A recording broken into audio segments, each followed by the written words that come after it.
Hello दोस्तों, आप लोग कैसे हैं। उम्मीद करती हूँ आप लोग अच्छे होंगे और अपनी पढ़ाई अच्छे से कर रहे होंगे। आप सभी का आपके अपने चैनल रितिका हिंदी एकेडमी में स्वागत है। दोस्तों, वंदन है, अभिनंदन है। आप देख पा रहे होंगे स्क्रीन पे हमारी जो हिंदी व्याकरण की एक महत्वपूर्ण टॉपिक वर्ण है। वर्ण से हमने दोस्तों बात किया था और फिर आज उसी वर्णमाला के अंतर्गत हम बात करेंगे व्यंजन पे। ठीक है, हमने स्वर को खूब अच्छे से जान लिया था दोस्तों। प्रश्न कहाँ कहाँ से बनते थे इसके बारे में भी हम बात कर चुके हैं। यदि आप पहला वीडियो नहीं देखे हैं, इस वीडियो को देख रहे हैं दोस्तों, तो आपसे निवेदन करूंगी कि आप पहले पहला वीडियो देख लें, फिर इस वीडियो को देखें।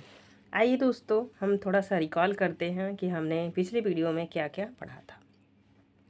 सबसे पहले आप देख पा रहे होंगे कि हम वर्ड की टॉपिक पढ़ रहे हैं। हमने सबसे पहले बात किया था कि जो प्रश्न बनता है 2-3 प्रश्नों पे कि भाषा की सबसे छोटी इकाई किसे कहते हैं। तो भाषा की सबसे छोटी इकाई वर्ड है। यदि ऑप्शन में वर्ड की जगह ध्वनि होगा तो आप ध्वनि लगाएंगे, क्योंकि भाषा की सबसे छोटी इकाई ध्वनि भी होती है। ठीक है, अब हमने देखा था कि तीसरा प्रश्न था ध्वनि का प्रयोग कहाँ कहाँ करते हैं। तो ध्वनि का प्रयोग बोलने और सुनने में किया जाता है। और फिर अगला प्रश्न था कि वर्ण का प्रयोग कहाँ करते हैं। तो पढ़ने और लिखने में और देखने में करते हैं दोस्तों। ठीक है, अवर्ण को अक्षर भी कहते थे। इतने प्रश्न हो गया था। और स्वर स्वर को अच कहते हैं। ठीक है दोस्तों, और व्यंजन को हल कहते हैं। ठीक है, यहाँ से कभी कभी प्रश्न बन जाता। अवर्णों के व्यवस्थित समूह को वर्णमाला कहते हैं। एक प्रश्न बनता है वर्णमाला किसे कहते हैं। टीजीटी पीजीटी का प्रीवियस ईयर पेपर आप लगा रहे होंगे दोस्तों, आपने देखा होगा कि वर्णमाला की परिभाषा भी पूछी जाती है। आइए आज चलते हैं, अब हम बात करेंगे। और फिर हमने स्वर के प्रकार पे बात किया था दोस्तों। उसके बाद स्वरों की संख्या कितनी होती है। याद रखिएगा, स्वरों की संख्या 11 होती है। यदि उसकी मात्रा पूछी जाएगी तो वो 10 होगी। ठीक है, क्योंकि अ की कोई मात्रा नहीं होती। अ हरदम व्यंजन के साथ लगा हुआ होता है। यहाँ से बहुत इंपॉर्टेंट प्रश्न बनते हैं दोस्तों। ठीक है, तो इसी कड़ी में हम बात कर चुके थे। स्वर स्वर 3 प्रकार के होते, ह्रस्व, दीर्घ और प्लुत। फिर हमने देखा था कि जो मूल स्वर हैं उनकी संख्या 4 होती है। ठीक है, मूल स्वर की संख्या 4 होती है। ठीक है, मूल स्वर की संख्या 4 होती है। ठीक है, 4 कौन कौन से होते हैं मूल स्वर, तो देख लीजिए एक बार आप लोग। अ, ई, उ और एक री है। ठीक है, ये मूल स्वर है। ठीक, अब चलिए, इन्हीं को मूल स्वर भी कहते हैं और एक मात्रिक स्वर भी कहते हैं। प्रश्न बनता है कि ह्रस्व स्वर के लघु स्वर भी कहते हैं। ठीक है, फिर हमने दीर्घ स्वर को पढ़ा था। फिर हम लोग मूल स्वर पढ़ लिए थे। दीर्घ में मूल स्वर, संयुक्त स्वर। संयुक्त स्वर 4, संयुक्त स्वर की संख्या 4 होती है दोस्तों। देख लीजिए कौन कौन होती है संयुक्त। ठीक है, स्वर, इनकी भी संख्या 4 होती है। इनकी संख्या 4 होती है। एक ए और आय। यहाँ से प्रश्न बनता है दोस्तों, याद रखिएगा, ओ ओ। ठीक है, ये 4 जो हैं ये क्या है, संयुक्त स्वर, संयुक्त दीर्घ स्वर हैं। कभी कभी प्रश्न यहाँ से भी बनता है। और एक बात हम लोगों ने देख लिया था कि अयोगवाह की संख्या कितनी है, अयोगवाह। ठीक है, इनकी भी संख्या कितनी है, 2। एक मिनट, अयोगवाह की संख्या कितनी है, 2। ठीक है, अंग और अह। ठीक, अब चलिए आगे चलते हैं और बात करते हैं व्यंजन संधि पे, सॉरी व्यंजन पे। व्यंजन को हल करते हैं। आइए दोस्तों चलते हैं। आप देख पा रहे होंगे कि हम वर्ण पे बात किए थे, फिर वर्ण की परिभाषा, फिर वर्ण कितने भेद, जो हिंदी में हिंदी में भाषा के अनुसार वर्ण 2 प्रकार के होते हैं, हमने बात कर लिया था। व्यंजन की संख्या 33 होती है, स्वर की 11 होती है। और फिर हम बात किए थे स्वर के भेद पे, ह्रस्व स्वर, दीर्घ स्वर और प्लुत स्वर। ठीक है, इन सब पे हम पिछले वीडियो में बात कर चुके हैं दोस्तों। और प्रयत्न के आधार पे जो है कि स्वर के कितने भेद होते हैं, 3, अग्रस्वर, पश्च स्वर, मध्य स्वर। ठीक है, और एक था मुख आकृति के आधार पर स्वर के प्रकार तो मुख्य आकृति के आधार पर हिंदी में 4 होते हैं, यही संस्कृत में पूछा जाएगा तो 5 हो जाएंगे दोस्तों। यही थोड़ा बहुत अंतर के साथ, क्योंकि यूजीसी में यह प्रश्न पूछा गया है, ठीक है, कि कितना होता है, तो 4 होता है। ठीक, आप चलिए अब ओष्ठ आकृति के आधार पर जो है कि कितने प्रकार होते हैं, तो यहाँ पे भी आपने देखा 3 प्रकार होते हैं, वृत्ताकार, अवृत्ताकार और उदासीन। अब आइए हम व्यंजन पे बात कर लेते हैं दोस्तों। ठीक है, उम्मीद करती हूँ कि यहाँ तक आपको चीज़ें समझ में आ गई होंगी। विस्तृत जानकारी के लिए पहला नंबर का वीडियो देखें दोस्तों, और चैनल से नित्य प्रति जुड़े रहें। हमारा परिवार भी छोटा है दोस्तों, लेकिन एक दिन ज़रूर बड़ा हो जाएगा, आप लोग का सहयोग रहेगा। चलिए दोस्तों, चलते हैं व्यंजन को जानने का प्रयास करेंगे। टीजीटी, पीजीटी, कोई भी परीक्षा, डीएसएसबी, आप यूपी टेट, सी टेट की परीक्षाएं दे रहे हैं दोस्तों, यहाँ से प्रश्न बनते हैं। आपको संधि समझने में वर्णमाला का अहम रोल होता है। यदि आप वर्णमाला पढ़ के संधि पढ़ते हैं तो चीज़ें आपको आसान हो जाती हैं, ठीक है। और हमने बहुत अच्छे से संधि, समास और अलंकार पे वीडियो बना रखा है दोस्तों। आप चैनल पे आ गए हैं तो प्लीज़ और वीडियो ज़रूर देखें। चलिए चलते हैं, अब व्यंजन को देखेंगे। तो व्यंजन के कितने प्रकार होते हैं आपसे पूछा जाएगा, तो 5। देखिए, स्पर्श संघर्षी, स्पर्श संघर्षी, नासिक्य, और एक होता है पार्श्विक, और देख लीजिए पार्श्विक, लुंठित। यहाँ सबसे प्रश्न बनते हैं, ठीक है। देखिए, उच्छिप्त और अर्ध स्वर। चलिए दोस्तों, चलते हैं और एक एक को जानने का प्रयास करेंगे। तबीयत थोड़ा ठीक नहीं है दोस्तों, आवाज़ में यदि कोई प्रॉब्लम आ रही हो तो इसके लिए सॉरी। चलिए चलते हैं, आइए व्यंजन को देखते हैं। तो आप जान पाएंगे दोस्तों कि व्यंजन, सबसे पहले आपने देखा व्यंजन और वर्ण स्वरों की सहायता से बोले जाते हैं, तो उसे क्या कहते हैं, व्यंजन कहते हैं। व्यंजन के भेद स्पर्श होते हैं, जैसे क से म तक की संख्या को स्पर्श कहते हैं। मतलब इनका स्पर्श कहीं ना कहीं से होता रहता है, जैसे कंठ से, जिह्वा से, तालु से, तो इसे क्या कहेंगे, इसे स्पर्श कहेंगे, ठीक है। इसमें कुल 25 वर्ण आते हैं, क से लेकर म तक के, ठीक है। आप देखिए, इनकी परिभाषा देख लीजिए। जिनके उच्चारण में मुख के 2 भिन्न अंग, दोनों ओष्ठ, नीचे का ओष्ठ, ऊपर के दांत, जीभ का नोक, दांत आदि दूसरे से स्पर्श की स्थिति में हो, वायु उनके स्पर्श करती हो और बाहर आती हो। क च, देखिए क च त, ये पहले पहले हैं, क वर्ग का, च वर्ग का, ट वर्ग का, त वर्ग का और प वर्ग का। प्रथम 4 ध्वनियाँ हैं, ठीक है। इतने आए के आपके स्पर्श हैं। संघर्षी में देख लीजिए, संघर्ष में मतलब जहाँ से शब्द बहुत संघर्षी करके निकले, जिन उच्चारण में मुख के 2 अवयव एक दूसरे के निकट आ जाए और वायु निकलने का मार्ग सकरा हो जाए, वायु से घर्षण करके निकले, उसे संघर्षी व्यंजन कहते हैं। यहाँ से प्रश्न बनता है, आप इनको नोट डाउन कीजिएगा दोस्तों। ख, ग और ज, फ, स, ठीक है। अब देखिए स्पर्श संघर्षी, तीसरा वाला देख लीजिए। जिन व्यंजनों के उच्चारण में पहले स्पर्श फिर घर्षण की स्थिति, जैसे च, छ, छ, ये स्पर्श संघर्षी, ये पूछे जाते हैं। आप क्वेश्चन पेपर लगा रहे होंगे दोस्तों, आपको पता होगा। अब देखिए नासिक के, आप देखें इंगणमनम, य, अंग, न, म, इय, ड़, ये क्या होते हैं, ये अ न होके इय रहेगा दोस्तों, ठीक है।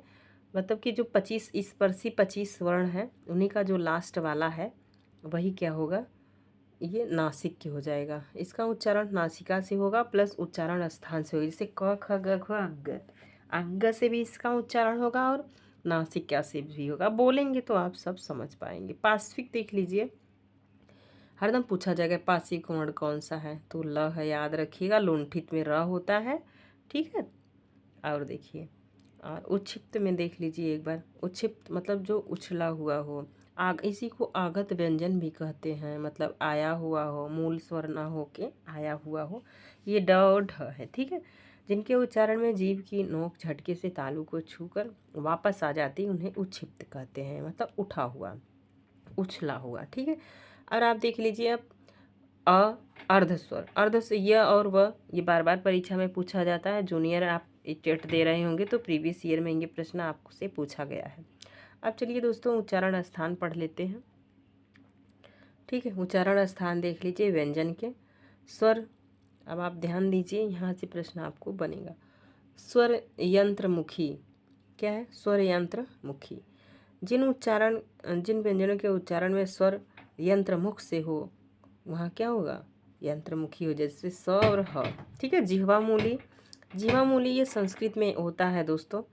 तो अब यहाँ से भी आप देख लें हिंदी में, क्योंकि कोरिलेट करके पढ़ेंगे तो चीज़ें आपको ज़्यादा कन्फर्म होंगी। चलिए जिह्वामूली को देखिए। जिनका उच्चारण जीभ के मूल स्वर भाग से होता है उसे क्या कहते हैं? जिह्वामूली। जैसे क, ख, ग। बोलिएगा समझ पाएंगे। कंठ को देख लीजिए एक बार आप लोग। जिन व्यंजनों के उच्चारण कंठ से होता है इसके उच्चारण जीभ की पश्च भाग और कोमल तालु को स्पर्श करता है। जैसे क वर्ग आप बोलिए क, ख, ग, घ, ग और। ठीक है, आप देखिए तालव्य। एक सूत्र के माध्यम से इसको समझिएगा। आप पहले इसको देख लीजिए फिर बताते हैं। कंठ देख लीजिए। कंठ में आप देख पाएंगे क वर्ग पूरा होगा। इसका सूत्र है ना, अकुह विसर्जनीय नाम कंठ। अ से लेकर जो है कि क वर्ग पूरा होगा और विसर्ग होगा। ठीक है, और ह होगा। ये कंठ से बोला जाता है। जिन व्यंजनों के उच्चारण कंठ से होता है उनके उच्चारण में जीभ का पश्च भाग कोमल तालु को स्पर्श करता है। ठीक, अब चलिए 4 नंबर को देखिए। तालव्य। ईचू ऐसा नाम तालु। ई और बड़ी ई और च वर्ग कहाँ से बोला जाता है? तालु से। ठीक है, देखिए क वर्ग और य और स। मूर्धन्य देख लीजिए एक बार। मूर्धा को देख लीजिए। जी, जब आप देखेंगे दांत के ऊपर जो खुरदुरा वाला पोर्शन होता है आपके मुंह में, वो उसी को कहते हैं मूर्धा। जिन व्यंजनों के उच्चारण मूर्धा से होता है इस प्रक्रिया में जीभ मूर्धा को स्पर्श करती है। जैसे ट वर्ग पूरा ट ठ ड ढ ढ़ तक और ये स खटकोण वाला स। ठीक है, आप देखिए 6वां नंबर देखिए वर्षाएं। बहुत व्यंजन बहुत यूट्यूब पे वीडियो पढ़े होंगे दोस्तों, लेकिन ये आपको नहीं पढ़ाया गया होगा। ठीक है, आइए वर्षाएं यही नए नए प्रश्न बनते रहते हैं। जिन व्यंजनों का उद्भव जीभ के द्वारा वल्स या ऊपरी मसूड़े की स्पर्श से होता है से न र ल। आप बोलेंगे ना समझ पाएंगे। ये तीन वर्ड होते हैं न र ल। ठीक है, आप देखिए दंत। आपने पढ़ा होगा ना, लीतू लसानाम दंता। ये संस्कृत, इसे आप रट लिए तो समझ लीजिए कि आपको हरदम के लिए याद हो गया। तो जिन व्यंजनों का उच्चारण दांत से होता है इसमें जीभ की नोक ऊपरी दांत को की पंक्ति को स्पर्श करती, जिससे पूरा त वर्ण और दंती स। स को भी आप समझ लीजिए, ये मूर्धा वाला स है। ठीक है, और ये क्या है? दंती स है। ठीक, क्योंकि यहाँ से भी प्रश्न बनते रहते हैं। अब चलिए थोड़ा सा और देखिए। और ये देखिए 8 नंबर में आप देख लीजिए व और फ दंतोष्ठ है। यहाँ से प्रश्न बनता है, हरदम बनता रहता है। वेरी वेरी इंपॉर्टेंट है। आप प्रीवियस ईयर पेपर लगा रहे होंगे, देखेंगे व और फ क्या है? दांत और ओठ दोनों से बोला जाता है। ठीक है, ओष्ठ देख लीजिए प फ ब फ म। आप बोलिए अपने अपने से बोल के देखिए, ये ओष्ठ से बोला जाता है। ओष्ठ व्यंजनों के उच्चारण में दोनों ओठ परस्पर स्पर्श करते हैं। जिह्वा निष्क्रिय रहती है। ठीक है, प वर्ग पूरा आएगा। बोर्ड होता दोस्तों तो हम आपको बहुत अच्छे से समझाते। अभी हम भी देख रहे हैं, अगर मेरा परिवार थोड़ा सा बड़ा हुआ तो मैं बोर्ड की व्यवस्था करके बोर्ड के माध्यम से आपको पढ़ाने का कार्य करूँगी। ठीक है दोस्तों, चलिए आप देखिए यहाँ से जहाँ से इम्पोर्टेंट प्रश्न बनता है टीजीटी पीजीटी में भी दोस्तों यहाँ से प्रश्न खूब भर भर के बनता है। थोड़ा सा यहाँ पे जगह है, यहीं से पढ़ाने का काम करूँगी। देखिए जैसे आप पढ़ते हैं ना क ख ग घ अंग, यहीं से देखने का प्रयास कीजिए आप। देखिए मिट गया, चलो फिर से बनाते हैं। क ख ग घ अंग। ठीक है, ये 5 वर्ण हो गए। आप देखो, देखते हैं। अब देखो यही है 5 वर्ण। अब आप यहाँ से अच्छे से देखने का प्रयास कीजिए। घोष अघोष आप देख लिए। घोष की परिभाषा आप समझिए, ठीक है। जिन ध्वनियों के उच्चारण के समय स्वर तंत्रिका एक दूसरे के निकट होती हैं और निश्वास वायु निकलती है, उसमें कंपन होता है। प्रत्येक वर्ग का अंतिम 3 ध्वनियाँ घोष होती हैं, ठीक है। अब देखिए ये क्या होती हैं, घोष होती हैं 3, 4, 5। ये पहला दूसरा अघोष होता है। क्या होता है, अघोष होता है। अब इतने से आप समझिए। दूसरा प्रश्न बनेगा आपसे कि प्राण की या मात्रा के आधार पर स्वर कितने प्रकार के व्यंजन होते। तो यहाँ भी 2 प्रकार हैं दोस्तों, यहाँ भी 2, यहाँ घोष है अघोष है। अब आपसे अघोष पूछा जाएगा तो क्या बताओ, क्या वर्ग का क्या, प्रथम और 2, प्रथम और दूसरी ध्वनियाँ जैसे क और ख, ये अघोष हो गई। घोष होंगी, कौन सी होंगी, तीसरी अंतिम, प्रत्येक वर्ग के अंतिम 3 ध्वनियाँ, मतलब क वर्ग है, ये वर्ग हो गया, ठीक है। इसकी अंतिम 3 ध्वनियाँ ग घ अंग, मतलब 345, ठीक है। ये 1 2 12 जो होगा वो क्या होगा, घोष होगा, घोष होगा ये, ठीक है। अघोष को ही सघोष कहते हैं दोस्तों, याद रखिएगा, कभी कभी आपको सघोष मिलेगा। अब देखिए अल्प प्राण, अल्प प्राण भी यहीं से समझ लीजिए। जैसे क, मतलब पंचमाक्षर होगा, क ख ग घ, क से लेके म तक का दोस्तों, ठीक है। इसके बाद ख, इसके बाद ग घ ये अंगा, ये 5 अक्षर हो गए। अब इनके आधार पे 2 प्रकार में इनको भी बांटना है। अब जिनके उच्चारण में सीमित वायु निकलती है अल्प प्राण होते हैं। क, अब देखेंगे ग, फिर अंग, इसमें क्या हो रहा है, सीमित ध्वनियाँ। लेकिन जब आप ख बोल रहे हैं, घ बोल रहे हैं, तो आप बोल के देखिए, मुंह पे हाथ लगाइए और उसके बाद बोलिए ख, फिर बोलिए घ, फिर बोलिए क, तो क्या हवा बाहर निकल रही, नहीं निकल रही है। तो ये क्या हो गया, ये दोनों पहला और दूसरा महाप्राण हो गया, और ये क्या हो गया, अल्प प्राण हो गया, ठीक है दोस्तों। और इसमें महाप्राण में ह भी आएगा, क्या होगा, ह भी आएगा। प्रत्येक वर्ग की दूसरी और 5वीं ध्वनियाँ महाप्राण होती हैं, दूसरी और चौथी, यहाँ गलत दिया है दोस्तों, दूसरी और चौथी महाप्राण होती हैं, और पहली और तीसरा चौथा पाँचवा, ठीक है। मतलब कि दूसरा, 1 मिनट देखिए, आप एक बार फिर से देखने का प्रयास कीजिए। अल्प प्राण में पहली, तीसरी, 5वीं, मतलब ए क ग और अंग, ये क्या हो गई, अल्प प्राण हो गई। महाप्राण ख और घ हो गया, दूसरा और चौथा, ठीक है। तो दोस्तों आपने देखा जो है कि यहाँ तक। अब इसके आगे कुछ प्रश्नोत्तरी लेके आएंगे दोस्तों, उसके बाद फिर नेक्स्ट वीडियो बनाएंगे, और जो भी चीज़ें इसमें बाकी रही हूँ आप कमेंट कीजिएगा, मैं अवश्य पूरा करूँगी। तबीयत थोड़ी सी नहीं ठीक है दोस्तों, इसके लिए सॉरी। फिर मिलेंगे नेक्स्ट वीडियो में, तब तक के लिए अपना ख्याल रखिए और पढ़ाई करते रहिए। धन्यवाद दोस्तों।